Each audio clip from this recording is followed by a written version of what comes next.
Alam natin na si VP Sara ay nandun sa listahan. Pero alam ko na nasa ibaba siya, no? Doon sa mga pinangalanan.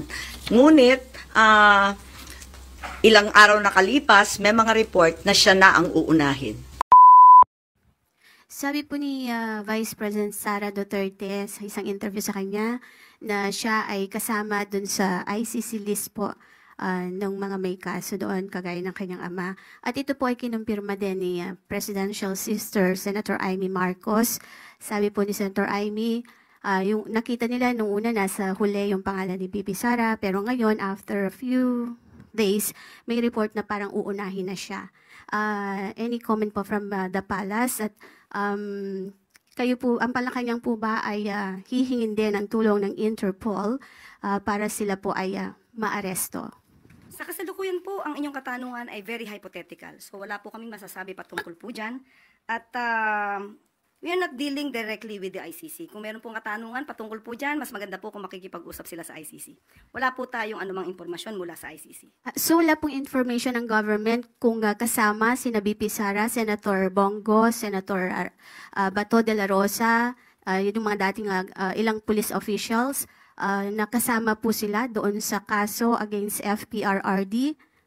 Kung saan po nakuha ng Vice Presidente ang kanilang impormasyon, mas mabuti po sana kung sa kanila kukunin. Dahil sa panahon po ngayon, wala po kami masasabi patungkol po dyan. Tama kayo sa narinig nyo. Isusunod na si VP Sara. Ang hinihintay na lang ang warrant. Itong nakaraan, binuking ni VP Sara, nakasama siya sa listahan. Pero ang isusunod ay si Bato de la Rosa. Pero biglang nagbago ang plano. Uunahin na daw si VP Sara. Sino may sabi niyan? Mismong si Senator Amy Marcos. Pero ito po yung good news. Ang good news naman, maraming napabilib po. Si Mangga at may mga nagsabing iboboto na daw talaga nila dahil may pananagutin na. Mananagot nga ba? May isiniwalat na mga nalaman pa niya tungkol sa pag-aresto kay dating Pangulong Duterte. Ang tanong dito, mapipigilan ba na arestuhin? Mapipigilan ba ni Senator Amy Marcos na arestuhin si Vice President Sara Duterte? Bakit siya isunod na? Kung nasa huli naman yung listahan o yung pangalan ni VP Sara sa listahan. Para sa akin baka hindi nila kayang ipa-impeach. Kasi alam natin lamang ngayon ang PDP laban. Pag maraming manalong senador dyan, tapos makalusot si Amy Marcos, hindi mapa-impeach. Ito yung pwedeng mangyari. Ito, panoorin po natin kung ano po yung mga isiniwalat ni Senator Amy Marcos tungkol sa pag-aresto kay dating Pangulong Duterte at kung sino-sino ang mananagot. At ang masamang balita po, ang sabi niya, isusunod na si VP Sara na ipa-aresto ng ICC. Ito yung video. First of all, several weeks ago, a draft was mooted involving a warrant of arrest of 5 police officers, including Senator Ronald Bato de la Rosa. Of late, there has been a rumor, once again, that the Vice President will in fact be issued by the ICC a warrant immediately. So, alam natin na si VP Sara ay nandun sa listahan. Pero alam ko na nasa ibaba siya, no? Doon sa mga pinangalanan. Ngunit, ilang araw nakalipas, may mga report na siya na ang uunahin. Where did you get this information, ma'am? Nasusunod si VP Sara na arestuhin? Uso naman ng chismis ngayon. Chismis rin po. Not yet. A few incredible sources, but nevertheless, we have to pay heed. And let me make it clear, I will oppose that warrant with everything I have. Foremost, the administration has said time and time again through the President himself that the ICC has no jurisdiction in the Philippines. Therefore, any warrant of arrest by the ICC cannot be enforced in this country for lack of jurisdiction. It is nothing, that warrant from the ICC, but a mere scrap of paper. Walang bale yun. In addition, there's no basis for the Philippine government to cooperate with the Interpol in enforcing an ICC warrant. The mere fact that a void warrant is transmitted to Interpol does not make it less void, does not make it valid.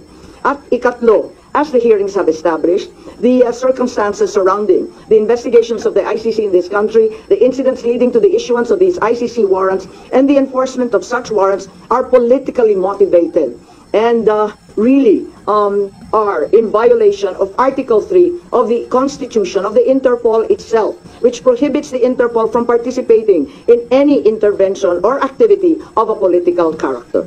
Ma'am, sabi niyo, you will do everything para harangin sakaling magkaroon na rin ng arrest warrant laban kay VP Sara? Ano bang mga action ang gagawin niyo? Wala tayong balak na isuko ang soberanya ng Pilipinas at ibaliwala ang ating husgado. So hindi baka maireklamo kayo ng obstruction of justice just in case? Hindi ko po alam. So ano mga action ang gagawin niyo, ma'am, para harangin sakali? Iniisip pa kung anong kailangan gawin dahil tulad nga ng sinabi ko, haka-haka pa lamang ito. Ngunit sa nakita natin sa mga nakaraang 2 taon, itong mga haka-haka, duda, suspetsya, madalas nagiging totoo.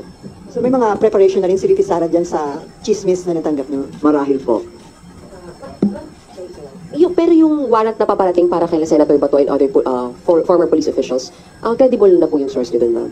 Parang, kasi maliwanag yung listahan, pero andun siya sa sumunod na listahan ng ICC, di ba? Andun siya sa warrant, kaya't inaakala namin na yun na ang susunod. Pero hanggang ngayon, wala naman inilalabas at nagbago ang ihip ng hangin at ang balita ay si VP Sara. Ma'am, kanina nabanggit ko po kanina na part ng diversionary tactic yung paglabas ng issue ng supposed paid trolls ng Chinese Embassy in Manila. Are you now saying that Senator Tolentino and yung committee niya po were used po for this propaganda by the administration? Ay hindi ko naman gawain bumatikos ng kapwa senador, pero ang alam ko may utos talaga sa admin media na i-divert at mag-squid tactics ng bonggang-bongga, i-divert sa iba't ibang balita, tulad ng mga sagupaan, yung fake news na tinake over na, yung kung ano-anong mga isla at islet, tapos yung balita ng 20 pesos rice, sinabay-sabay para ilayo sa tunay na problema. But as a sitting senator po, hindi kayo nababahala if there's some truth to it na although it's a widespread speculation na even before pa na gumagamit yung China ng machinery, ng propaganda machinery regarding sa WPS. Naku naman, sigurado tayong meron. Walang pagkakaila, walang duda na meron silang makinarya para dyan. Meron din ang mga Amerikano, meron din yung iba't ibang mga malalaking bansa. Marami talagang nakikialam.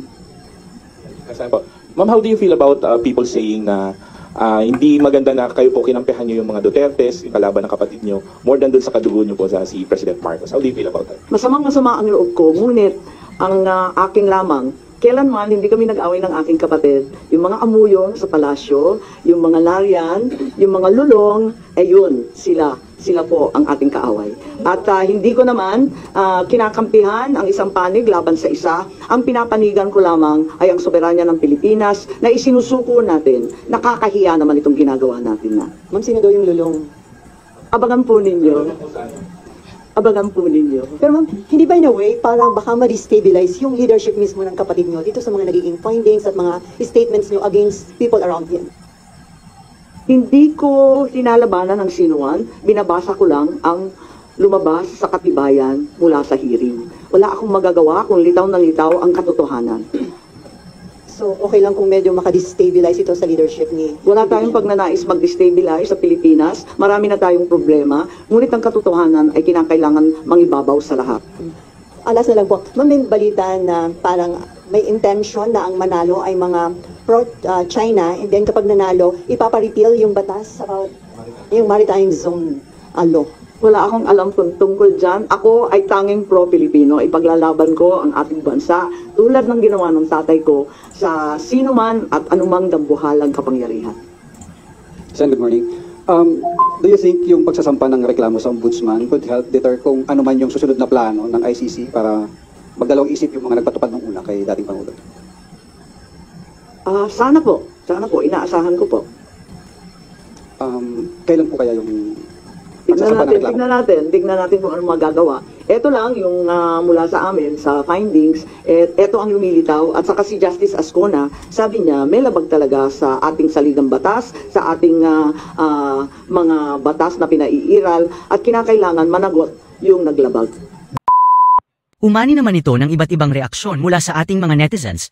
Ayon kay Maria Lourdes, lagi naman kayong walang alam kahit kayo promotor, di kasi kayo marunong lumaban ng harapan.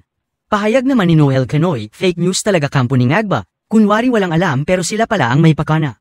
Bagsak ka sa ratings mo dahil sa mga pinaggagawa mo. At ito naman ang saloobin mula sa ating kababayan na si Rin de la Fuerte, planado na yan lahat. Walang imposible kapag kademunyuhan na at pera na ang pinapairal. Mga kababayan, feel free to comment below para maglabas ng saloobin sa balitang ito.